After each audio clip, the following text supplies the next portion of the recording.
Good. Again. Okay. Thanks. My name is Peigan Yan from ITAMP division. I'm working together with Jim. Okay, today firstly I will talk about our previous research on long-range interactions for three-atomic systems. Then I will talk about our current research on transfer condition. Long-range van Waals interaction is a kind of electromagnetic interaction among particles. This kind of interaction becomes more and more important due to the development of a cold and ultra-cold research area. So many researchers have been dedicated to the long-range interaction for two-body systems, like this equation is okay. This equation is the long-range interaction between two state atoms. These interaction terms are called the dispersion interaction terms. And the second equation is the long-range interaction between two identical atoms with one in S state, one in excited L state. The leading terms is the C2L plus 1. Also, many people studied the long-range interaction between atom and ions. This equation is the interaction between one S-state ion and one S-state atom. There are two kinds of interaction here. The first one is called the induced interaction. Like the C4 is the interaction between the charge and the induced double moment. And this dispersion interaction comes just like the dispersion interaction among these neutral atoms. And the second equation is the long-range interaction between an S-state ion and the excited L-state atom. And the leading terms becomes the C3. The C3 terms is called the electrostatic interaction. And actually, it is the interaction between the charge and the quadrupole moment of this excited L-state. Here it is not the induced quadrupole moment, it's the quadrupole moment of the excited state atom. Okay. Until here, I want to emphasize that all these coefficients are constant for the specific system. It will not change with the distance among atoms. Okay. We want to know what will happen to the long-range interaction if we introduce another particle into this system. I mean, what will happen to the long-range interaction for this three-body system? We always use this Bohm-Ming ring to represent the quantum three-body effect. Like these three rings are connected together. If you remove one of them, the rest two will fall apart.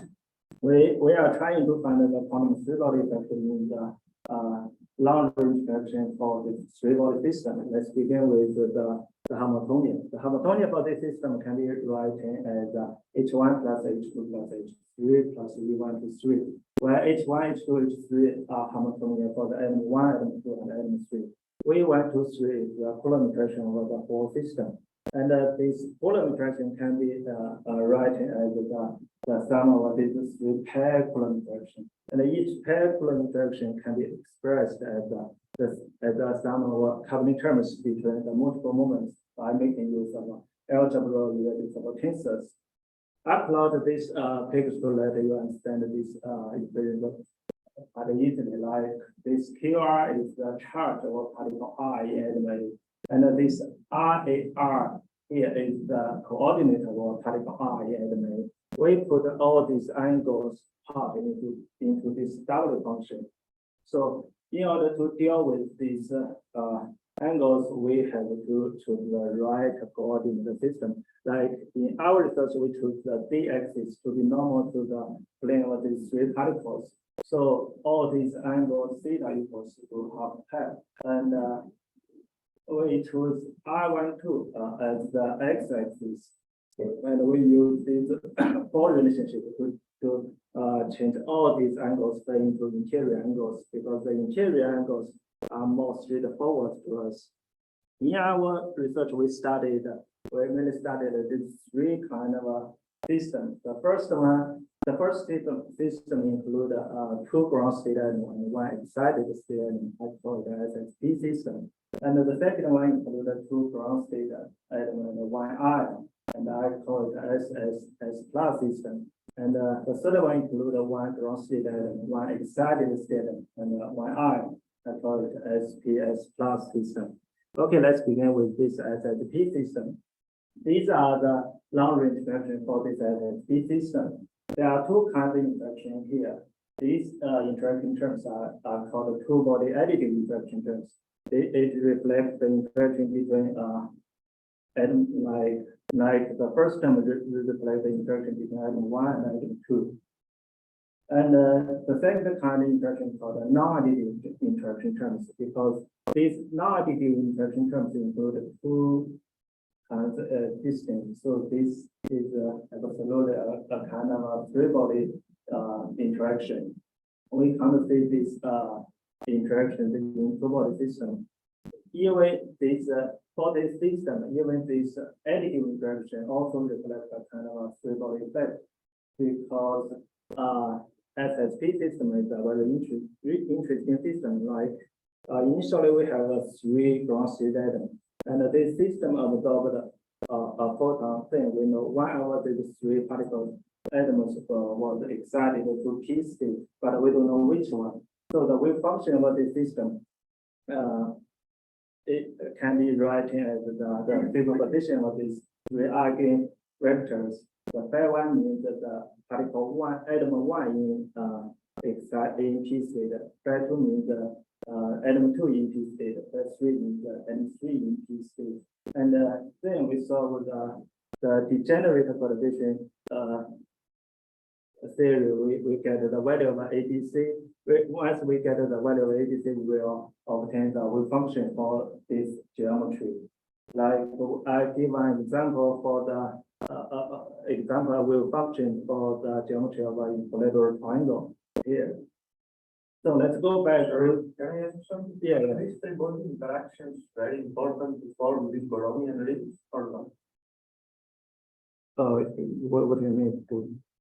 So if you don't use these three-body interactions, these second-order interactions, as you say, Yeah, second order. yes, Yeah. can you still form a Borromean ring? Yeah, I just use the formula to show that kind of quantum three-body effect. Yeah. So you really use them? Yeah, I didn't use it. Yeah. The interaction terms, this delta E, is it the final answer you get? Yeah, this is the final. To the energy, or is it the Hamiltonian term? You mean these terms? I'm just thinking about the system. I'm just not sure whether that delta E, the second order, is the final. Yeah, answer, okay. Or yeah, where is this the Yeah. Hamiltonian you're starting from, where you are putting the pairwise and the three particle interactions. Okay, actually we use the projection theory. This is the first order corrections. These are second order corrections. Actually, the interaction we use like first order plus second order plus third order. Are they the Hamiltonian terms or the final result? What's the Hamiltonian? Yeah. Okay, this additive interaction also reflects the quantum three-body effect, because this wave function, like even this term is reflect the interaction between atom 1 and atom 2. If you change the position of atom 3, the geometry of this system would change. The wave function of this system would change. So all these terms would change. All these coefficients are not constant at the moment, it would depend on the geometry of this three-body system. Okay, that's the result of SSP system. This is the second system we studied is this SSS plus system, because this system is a non-degenerate system. So all these additive interactions are the real two-body interactions. It will not depend on the geometry of this system. All these terms reflect the two-body interactions. Here I want to talk about this very interesting non-additive interaction. usually people, because these non-additive interaction terms appear in third order energy correction. Usually people don't care about the third order correction because the contribution of these terms is going to be quite small. But for this kind of a non-additive interaction terms, it would be very important for some specific situation, like when the distance, this blue R12 means the distance between this N1 and N2. When the distance between these two neutral atoms becomes smaller and smaller, the contribution of this non-additive interaction will be larger and larger.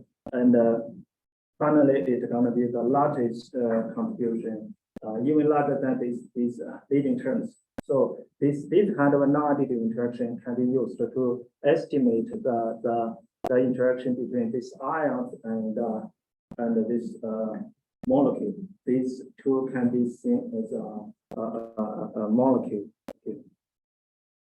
The third system we studied is this SP S plus system, and these are the results. Similar to the SSP system, this is a degenerate system. So all these interactions show a kind of a three-body effect.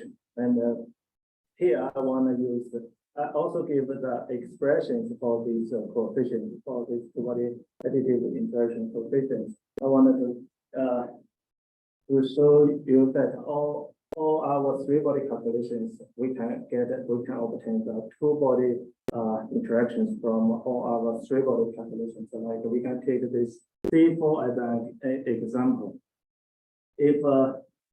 If we said A equals to 1, B equals to 0, we will get the long-range interaction between S split ion and S split atom. If we said A equals to 0, B equals to 1, we will get the long-range interaction between the ion and the P state atom.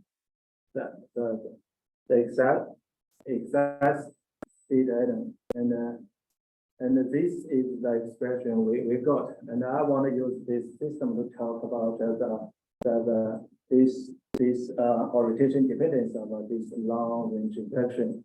We can see the polarizability of this excited state atom has two parts. One, this part is called the scalar part.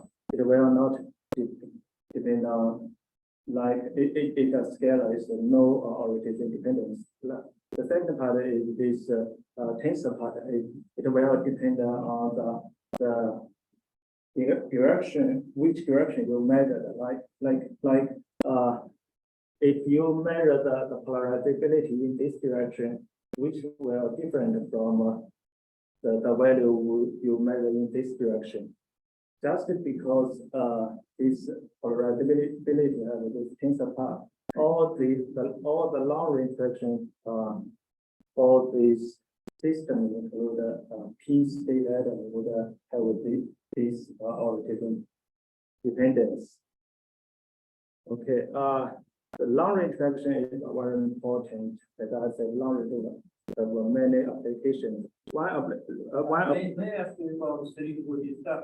For example, I fix distance between two particles, okay, and third particle, yeah, I will start to go close to one of them, if you show example, yeah. The question, could you answer, because you have a long range interaction, yeah, R to the power 6, R to the power 7. For what distance between two particles, yeah, you should cut in the direction, yeah. Asymptotic work up to some small distance, yeah. Then you should, could you extract this from your calculation from what distances you need kind of to avoid this long range asymptotic? Naive long range. Zero distance, right, on the chart. Yeah. The charges of overlapping. Yeah. Zero distance. I believe it's more dangerous than in theory. It's like, yeah.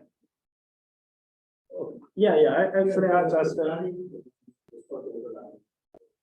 I just want to use this as an example to show this kind of interaction is gonna be important when the distance becomes smaller. I don't mean it has to be one because if r equals to 1, it's supposed to be shorter than this. Yeah, but you have numerical criteria, not only this Leroy criteria, but it's overlap of three functions.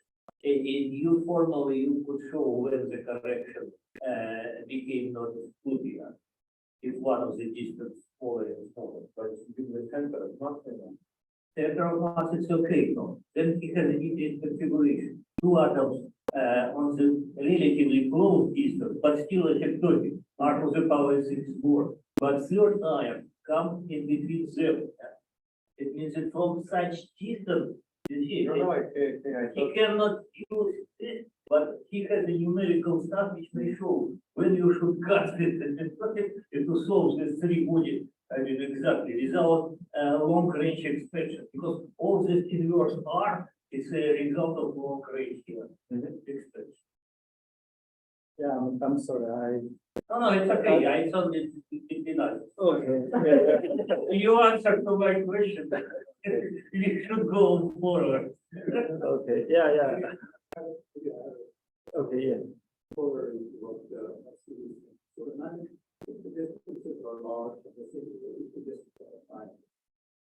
Now, we want to ask, what is the ratio of the percentage of non-additive terms that the additive to usual value?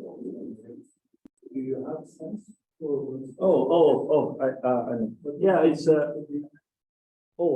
actually because this like this first order interaction, the second order interaction, the contribution of a second order interaction gonna be like much smaller than the additive interaction. Like we can see. To bring the second order.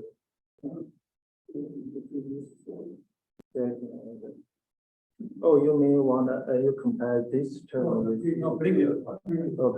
Okay. We have the second order interaction. The normal van der Waals is 6, 1, 2, 1, 2, 2, 3, 3, 1. Then we have non-additive. Okay. Of 1, 2, and 2, 3. Now, the point of the distance is not the same. What is that?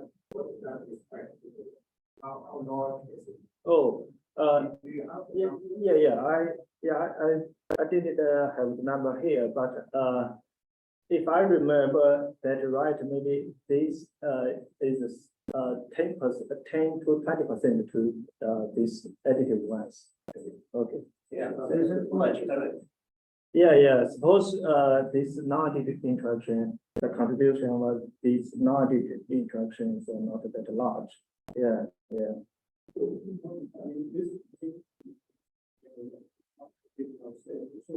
have a great gradation sodium ion.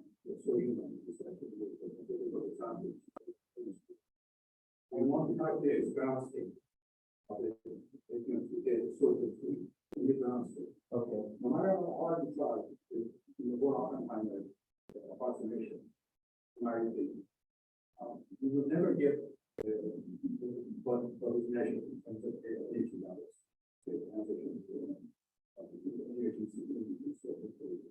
It's only when you add non-additive terms, terminologies, terms which are the free body, so-called free body terms. Then you begin, which asymptotically actually will have this. Yeah. So you begin to get correspondence to this type of oscillation. So think of those circumstances like that will induce between two pairs affect the third one. Well, there's something similar, but they're free bodies. But they're written down from the logic. It's just have all they're added. So that you know that you get matching. But it's more important. This is also free body terms. So you may think of it as free body terms all the time. I mean, I try to make emphasis that it's more important that it's numerical criteria when you can use two bodies, when you cannot use. It's not about long range expansion. when this your potential delta equal to from the three body stuff became comparable with one of the terms in a delta E1, yeah, that's all. It's end of story. You should use this formula which you derive. And because people usually use delta E1, they are happy. No one really corrected. Assuming large distances, you don't need worry. Yeah, but you have a thin body interaction. If, for example, one R became smaller and smaller, close to other, it starts to violate the formula. Usually seems to be correct. Okay, thank you. Okay, thanks a lot. Yeah, as I said, the long-range interaction has many applications. One application is used in atomic collision, like this fast-drop transition. Fast-drop transition is a kind of atomic transition, where the spin and orbital angular momentum of an electron can be changed simultaneously, resulting in a shift of energy level. And this fast-drop transition can be induced by photon absorption or the inelastic collision among particles. And so the fast structure emission lines can be used to determine the intensity of the photon flux. And the interaction rate can be determined the density of the absorbing medium. And in some cases, the collision process are important for cooling mechanism. Actually, I guess the whole picture is in an interstellar cloud, there is a bunch of photoatoms. When the density are large enough, so there would be a lot of inelastic collision among these atoms, and which would lead to a lot of fast structure transition, and the emission of these fast structure lines would take over a lot of energies, which would cool down the whole cloud. Yeah. In our research, we focus on this fast structure, focus on this inelastic collision process. So, firstly, we need to calculate the potential for this system. Then we use the close coupling method to calculate the cross-section and the rate coefficient for the system. And because the carbon hydrogen and oxygen hydrogen system have been widely studied, so we should use these two systems to test and our method and our code. So firstly, I calculate the potential for the carbon hydrogen system, and the long-range interaction connected like that I equals to 9, and I will show you later that our potential calculation are very accurate. With these potentials, we calculate the rate coefficient for this carbon hydrogen system. The solid in this figure, the solid line are our calculation, and this dotted line are of Hamilton's calculation, and this dashed line are Launay and Roof calculation. We can see our calculation can match up with this calculation, and the difference comes from the different potential we have used. And we also calculated the OH system. This again, the solid line our calculation, the dashed line leaks calculation, and the dotted line Launay and Roof calculation. After this test, we also did the calculation for this N plus hydrogen system and O2 plus hydrogen system, because these three systems have the same number of electrons. So I want to use these three systems to show how the long interaction and the potential factor, the cross-section and the rate coefficients. Like the long interaction would affect the low energy, part. Like the larger long interaction would lead to the larger cross-sections.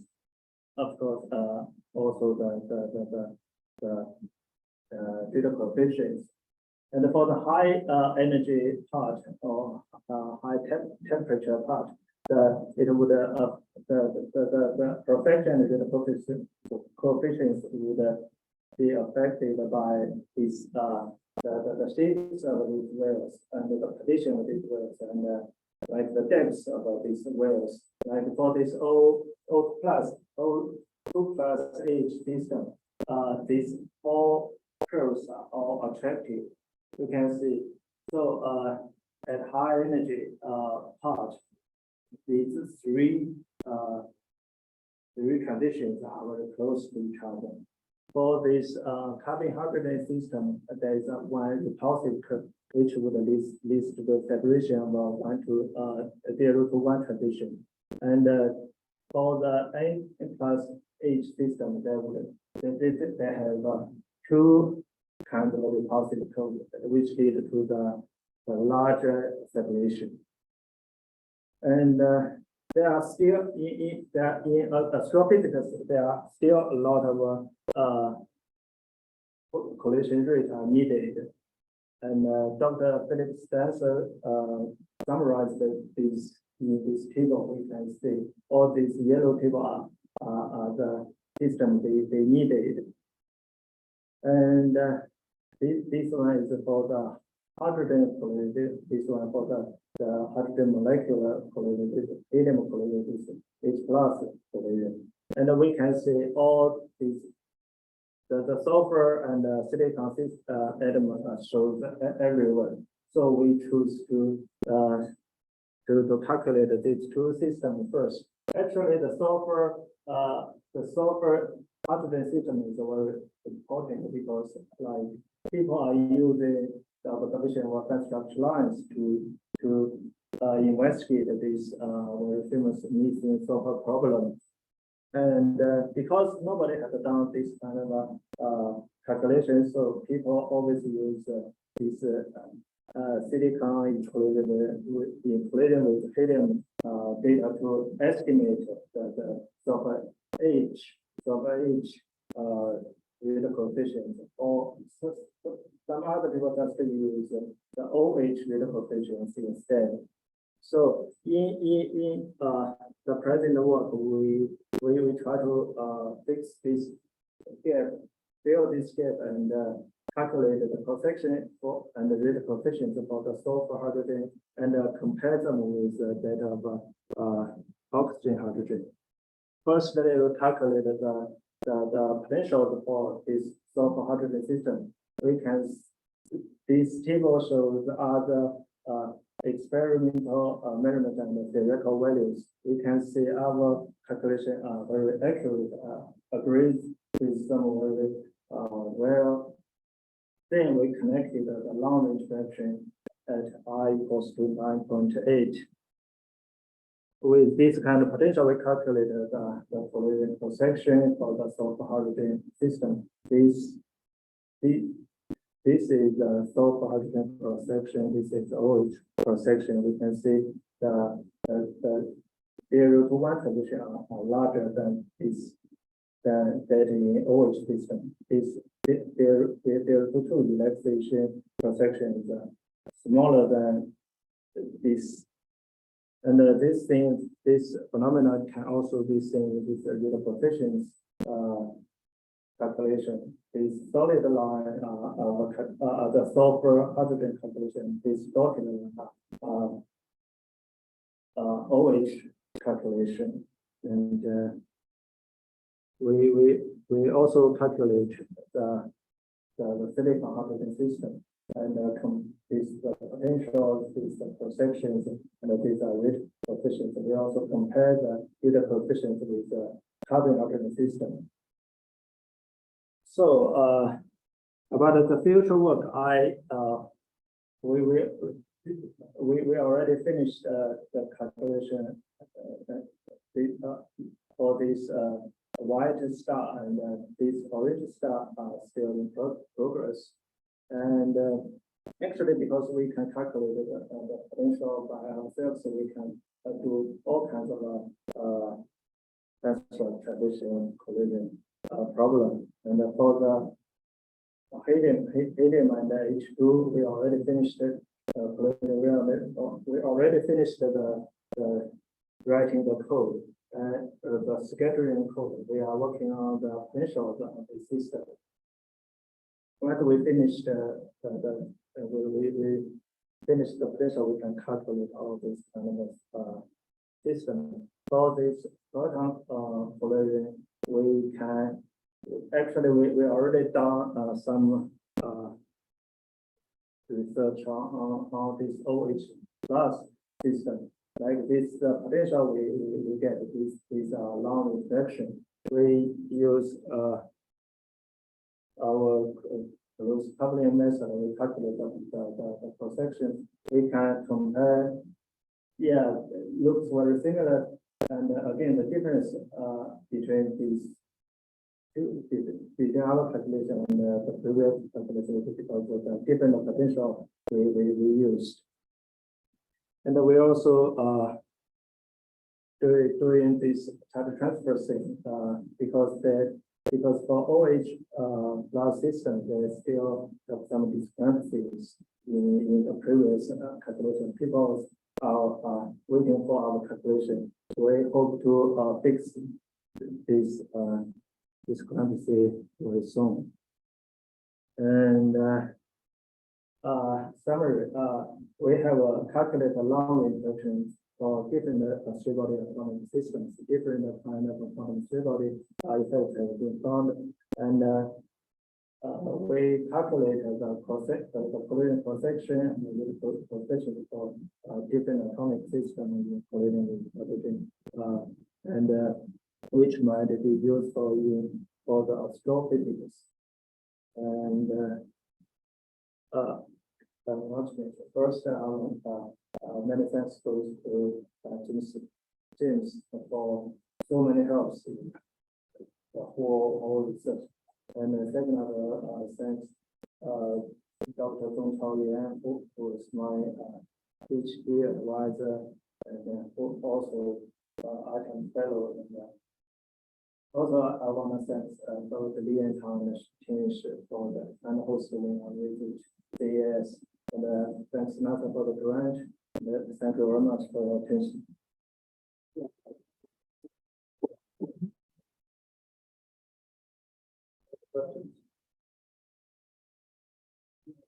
Yeah. You bring the fine structure and rate coefficients. Yeah. Okay. For which one? One. These are walkingly large rates. These are very fast rates, 10 to the -9 centimeters per second, roughly the temperatures of 1,000 degrees or so. For fine structure, right? This is the quench of the. Yeah, that's it. What you know what the implications there are? Application. Yeah. Implication. Yeah. Yeah. Yeah, actually, I don't quite know about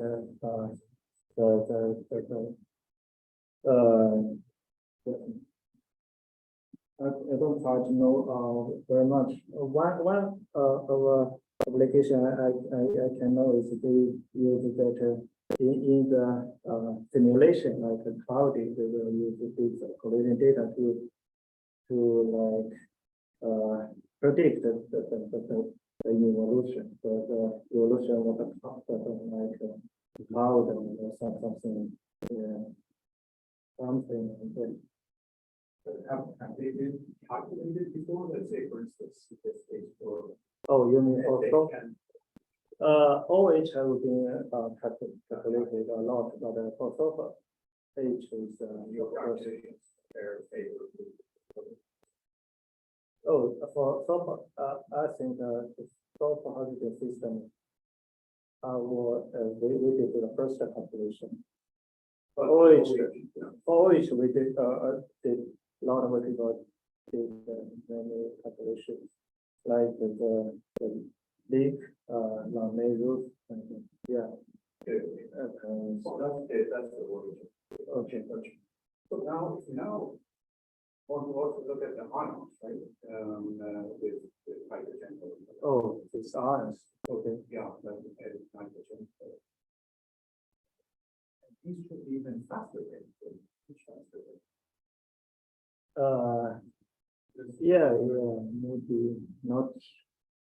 It's Yeah, maybe what factor. it's not, yeah, I would have expected the ions to actually, because of this polarization. Yeah. But Okay, then I would like to add something important part for people who are involved in outer cold physics. Three body recombination. You know, it's important what people did in as a community. Yeah. They use scattering grams to understand how three body. It's not correct because what you should do is a real potential. Scattering grams is pseudo potential. You should take this long range part which you guys calculated, yeah, and carefully look how system enter to bound state, how it's entered. Look like the common three-body collision. Two bodies provide kinetic energy to third one and became bound, yeah, even weakly bound. You understand? After this, you have a relaxation. It's a common situation. If you would like to have some research with this long range potential, I believe it may be very important even for sodium, yeah, to do this, to see how real three-body combination happen, not with pseudo potential. And we know that it's important, probably you know about new parts, that when two molecules collide, yeah, they don't form, yeah, as we expected, ultra cold molecules. They don't form as we expected, yeah, kind of short cleaving started that going out. No, they excite some rotational, semi-rotational mode, which not in zero range approximation. Yeah. You don't have scattering depth internal structure. This real potential they do. I think if I would be young, yeah, I will do this project. I actually, it's the next incarnation.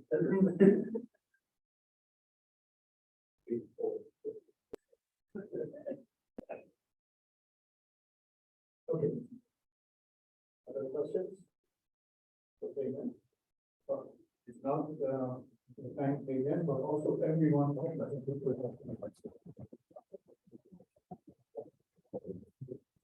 This works, the of the board.